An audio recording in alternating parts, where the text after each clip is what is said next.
All right, we're live. Yay! Yeah, What's up? yeah. Hey, and welcome to Fostering Opinion. This is the live show of me, Travis Foster.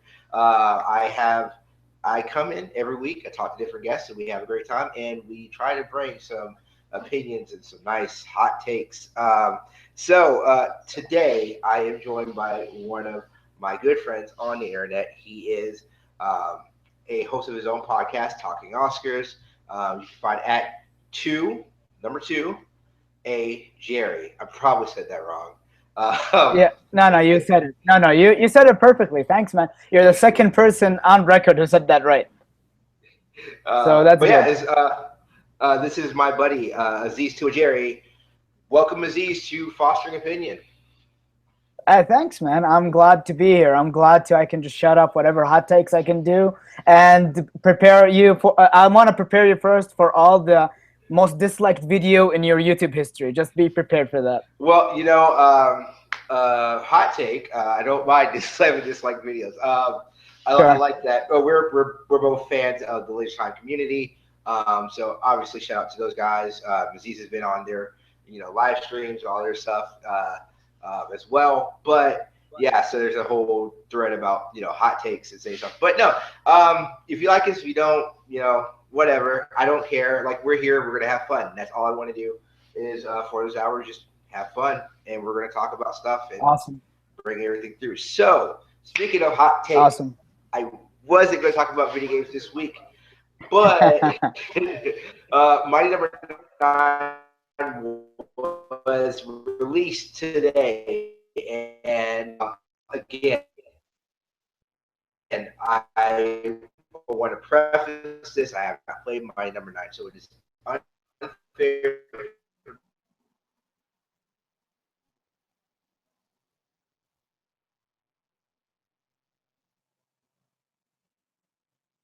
everything else that's come by. I don't know if this is the worst launch I've ever seen, but it's really close to it, and it makes me feel really bad. I put money into Shenmue because like the Kickstarter model. I have no problem with the Kickstarter model because I think games that do it well do it really well. I think Shovel Knight's one of the greatest games of the last or current generation, however you want to put it. Undertale is one of my favorite games of all time.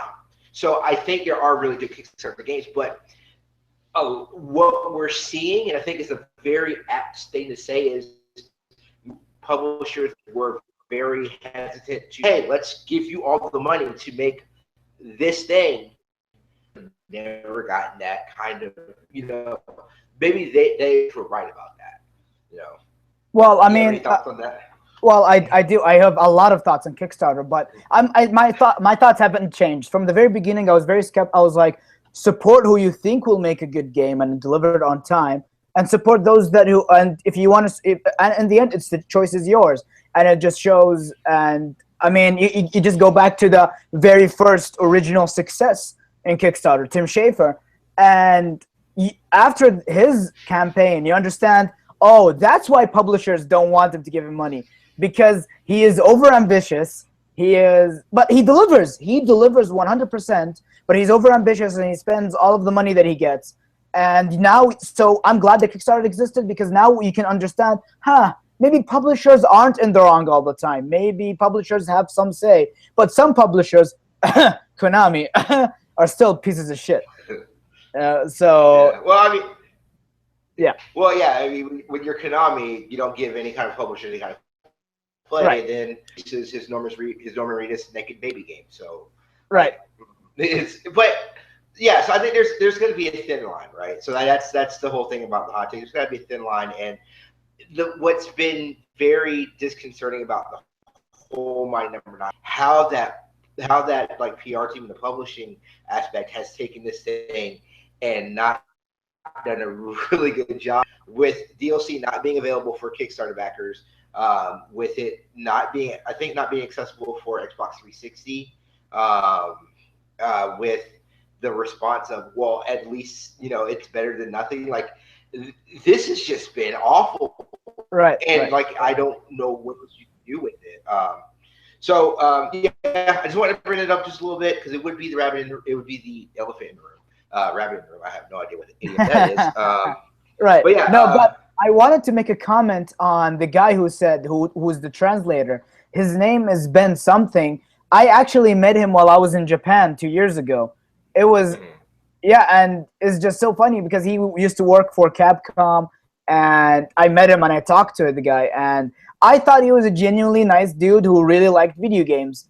But and then just seeing him passionless and his all of his energy has been exhumed out of him, it's kind of sad to see, you know.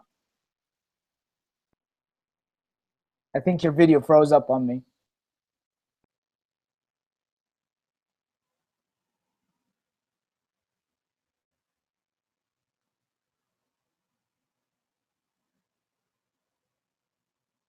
Travis.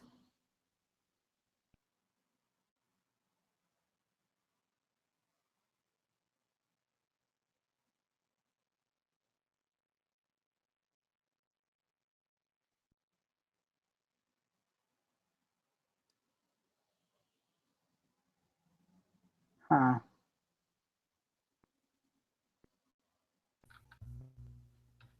Hello. hold on. This is definitely on me. Technical difficulties. This is a live show. This is why. Yeah, Why am no, I no getting? worries, man. No worries, no worries.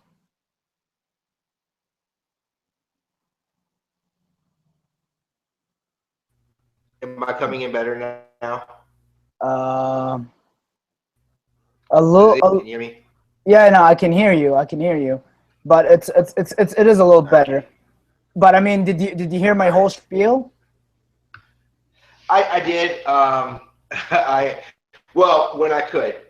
Technical difficulties. Great thing about Right, being a right, live right. Do you show, want me to right? repeat this?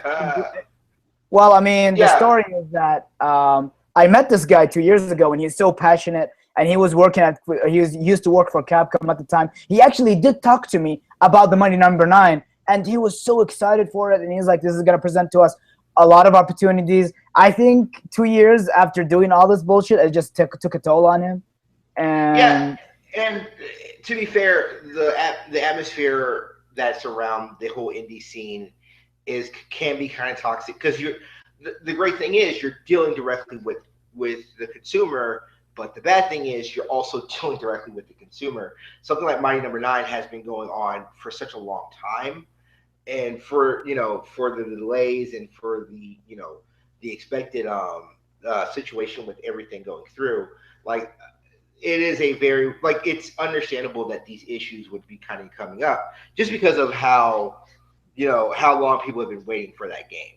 right, So and the problem is that also that there's. I remember my friend saying that he hates the game. He backed it, but because he was promised a decent 2D spiritual successor to Mega Man, and all he got was a lackluster 3D platformer, and he was kind of disappointed in it.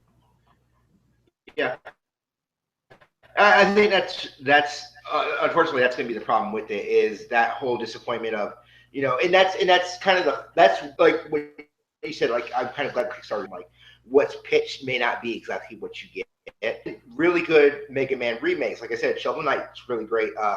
Gunvolt Striker is a really great Mega Man type game.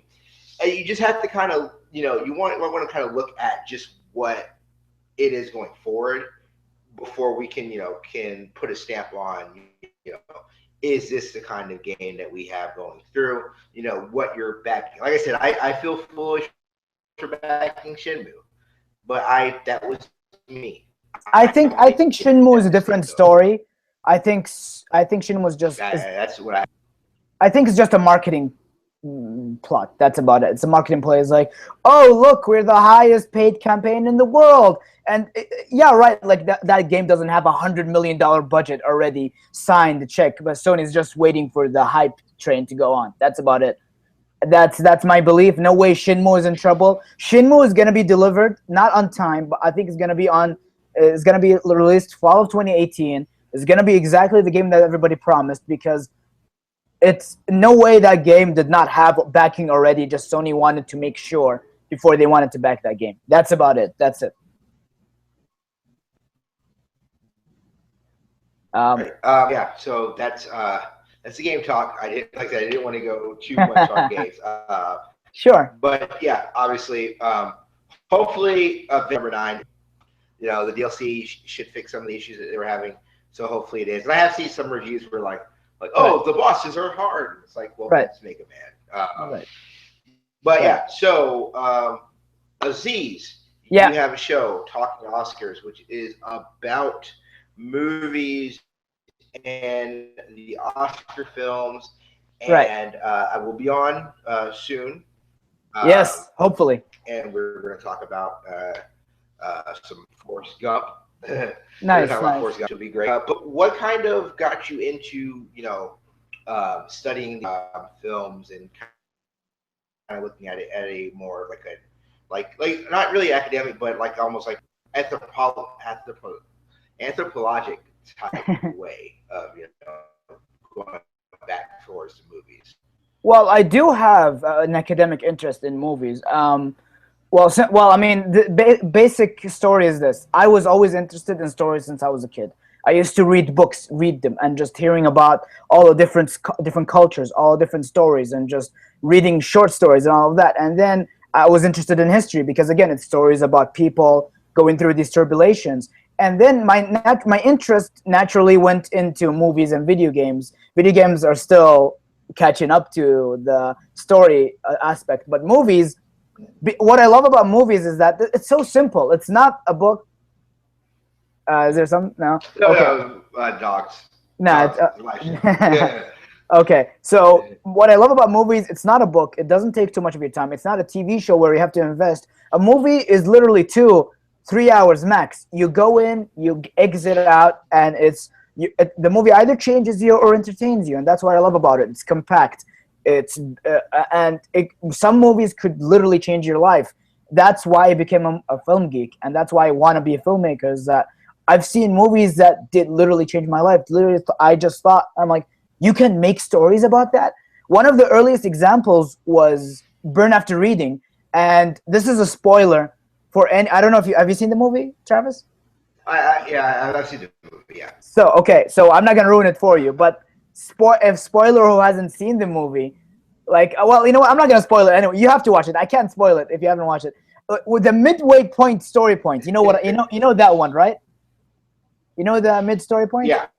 Yeah, and I saw that. I'm like, no way, you can do that in movies. And George Clooney was hilarious, and Brad Pitt was hilarious, and all of these characters were so unlikable, but also likable in their own way. And I'm like, they're not traditionally like Frances McDormand's character. I'm like, I fell in love with her because I never thought you could make a character like that in movies.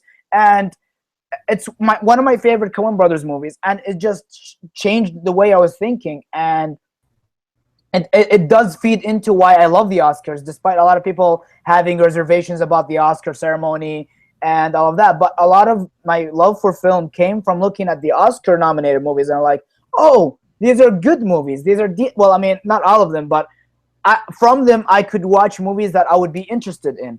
One of the earliest example I could think of is watching the 2009 Oscars, where Slumdog Millionaire won. I didn't like that movie that much, but I knew the wrestler through it. I found Darren Aronofsky through it. I found out that David Fincher, the guy who made Seven, made a great romantic movie. I saw Frost Nixon, one of my favorite biopics of all time.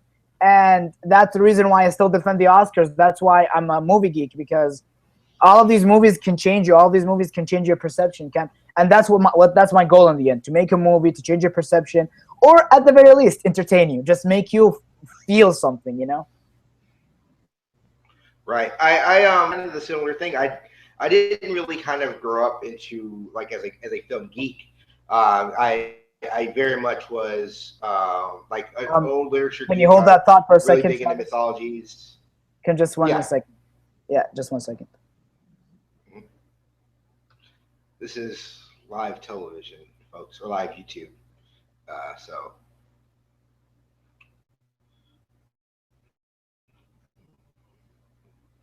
I don't want to stop the broadcast, and like when the post thing goes up, I probably do like a reset. So yeah.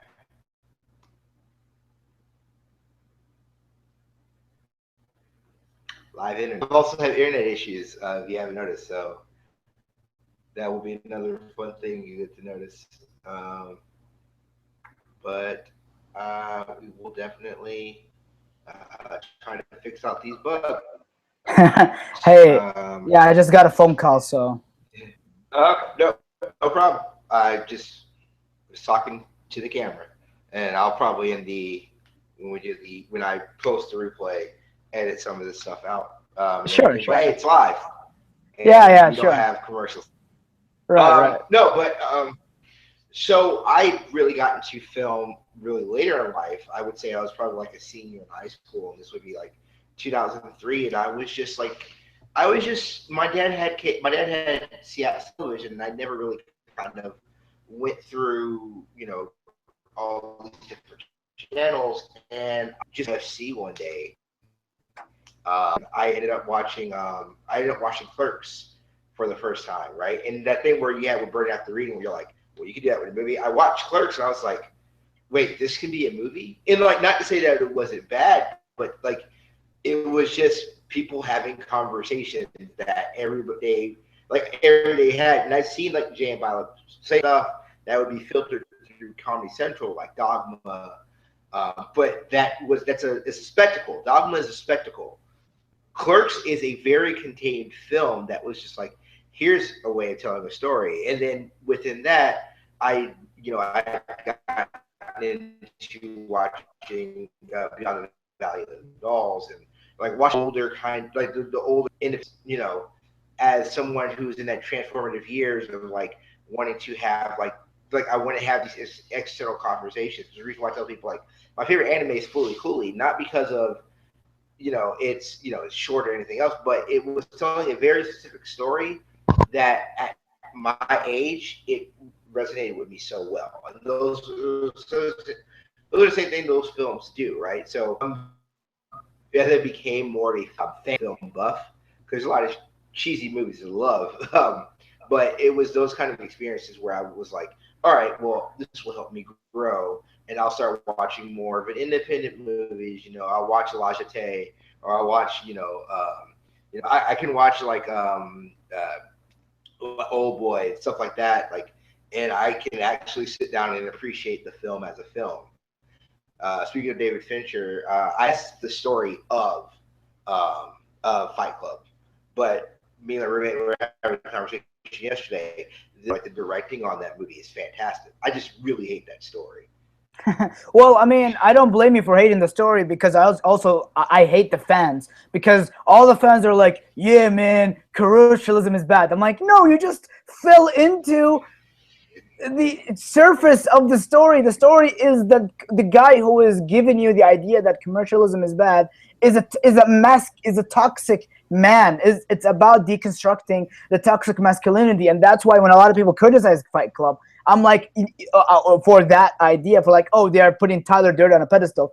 No, or people who actually put Tyler Durden on a pedestal, like, no, you're not understanding the movie. And that's why I remember one of the funniest stories about David Fincher is that his daughter said, "Oh, I have a classmate that loves Fight Club." He said, stay the hell away from him." But no, it's the same thing with Wanted, right? Right. I like Mark Millar's stuff, but like Wanted, I literally after reading the comic and it's like what the fuck are you doing? I literally, this is garbage. Like this is literal garbage. That stupid, shitty comparing over machismo, like Right. I'm so great at what I'm doing. Like why? What? Like I can't. Right. No, I think Mark Millar has great conceit, and I think if he needs he needs one way or another, he needs a decent editor. And I love, like, for me, the reason why I still am a fan of Mark Millar is because he gets the superhero tropes that we know and love and just deconstructs them and shoves their face right in the ground, and that's why I love him. That's my opinion, anyways. If you Yeah, hate it's just Wanted, I agree. A lot no, of no. it's garbage writing, yeah, but I love it still.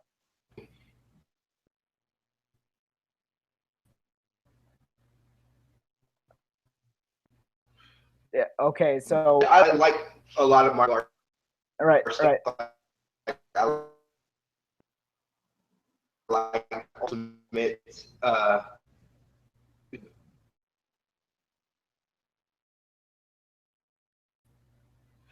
I'm freezing again. Yeah, I was gonna send you a message that way. Technical difficulties. This is probably one of the my difficulties. Yeah, this one is. But yeah, I had to cut this one short just because of the bad technical difficulties that we've been having. It sucks. But in the words of my number 9, right, it ain't nothing. right. But I mean, I wanted to talk about just one last thing before we leave. Just a short 1 minute. No, absolutely. Popstar, people, watch Popstar, please. It failed in the box office. It's one of the most amazing comedies of the last few years. These songs are still stuck in my head, like the Mona Lisa song. Mona Lisa, you're an overrated piece of shit. I love those guys. I love Hot Rod. I think all their shorts are great. I really, yeah, you should absolutely go watch Popstar. Never don't stop popping. Like you have to watch that movie. Right, exactly. Watch that movie. And actually, get it. We will have Aziz back because I do not want to do a short episode. And there's a lot of stuff to talk Aziz about, but I wanted to follow Aziz. Well, him at 2.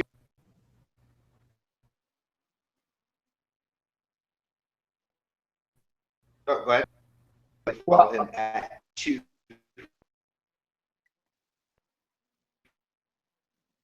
I think my internet is really terrible, so that's why I think it's my internet as well.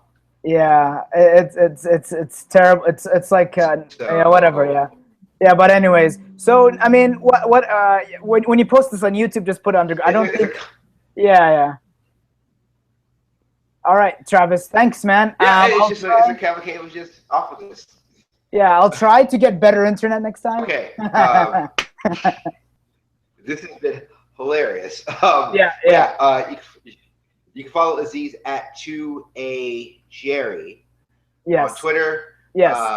You go to www.com, www.toajerry.com to listen to his podcast, Talking Oscars. We will have him back. We will have him back on again. I don't know if we both have to be hardwired to an internet. We will find out and have him back, and we will talk more about movies and just everything with Aziz. Hey, Aziz, thank you so much for being on our show. Of course, man. Thank you. I'm sorry, guys, that this episode was kind of but again, like my number 9 says, it's okay. You can put the blame on me. You can put the blame on me. All right. Yeah. So, hey, guys, see ya. Peace.